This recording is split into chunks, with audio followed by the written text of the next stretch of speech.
আপনাকে টার্গেট করার কি মোটিভ থাকতে পারে? আমি যেটা মনে করি যে তারা আমার পিতার মামলা চলার অবস্থায় আমি যেটা শুরুতে বলেছিলাম যে এমন কিছু ঘটনা ঘটেছিল যেটা অন্য কোনো মামলায় ঘটেনি। যেমন চিফ জাস্টিস নিজে প্রসিকিউশনকে বলেছেন যে প্রসিকিউটরদেরকে কাঠগড়ায় দাঁড় করানো উচিত। কেন তারা এত নিম্নমানের আম তথ্য সবল বা সাক্ষ্য প্রমাণ নিয়ে এসেছে যে যার মাধ্যমে আমরা কেমন কেমন করে এরা মানে ভালো রাখবো। এবং যখন তিনি এটা বললেন তখন আহ, একাধিক মন্ত্রী সরাসরি প্রধান বিচারপতিকে হুমকি দিলেন, তাও ক্যামেরার সামনে। এরকম অনেক excuse me, এই ঘটনাগুলো দেশে এবং বিদেশে ব্যাপকভাবে প্রচার হয়েছিল। আর আমি একটা জিনিস চেক করার চেষ্টা করতাম, সেটা হচ্ছে যে এই মামলায় কি হচ্ছে।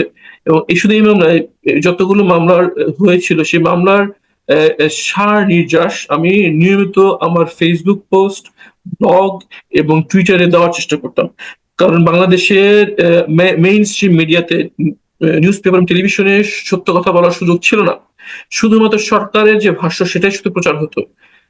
আসলে যেসব আইন অবজ্ঞা করা হচ্ছে, সরাসরি সাক্ষ্য আইনকে লঙ্ঘন করে সকল ধরনের বিচারিক মানদণ্ডকে ভায়োলেট করে যে বিচার পরিচালিত হচ্ছে, সে এর খুঁটিনাটি আমরা রেগুলার সোশ্যাল মিডিয়াতে পোস্ট করতাম।